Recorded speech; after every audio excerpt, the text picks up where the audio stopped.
So let's look at each of these platform alternatives for agentic AI systems. And we're going to start with hyperscalers.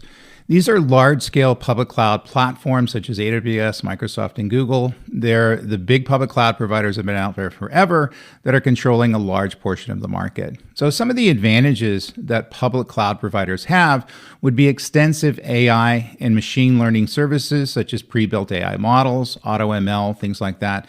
They're able to provide scalability for large AI applications, including Agentic. They're able to provide a global presence with low latency regions. In other words, you're able to work closer to a point of presence, and therefore you're not necessarily going to be worried about latency many of the times.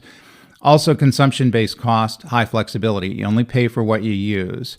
They have a strong ecosystem for supporting GPUs and AI accelerators. As I mentioned all the time, they provide an easy button for AI systems, including Agentic.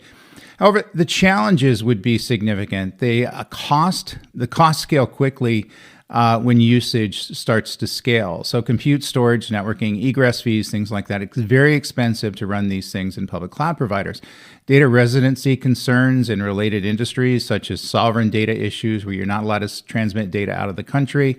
And then costs are going to be high for the development costs and high for operational costs for long-term usage. The reality is that cloud computing, amongst the platform options that we have, that we're looking at in this show, and of course, your mileage may vary depending on what you're doing specifically, but generally speaking, cloud's going to be the most expensive to build systems on and the most expensive to run systems on.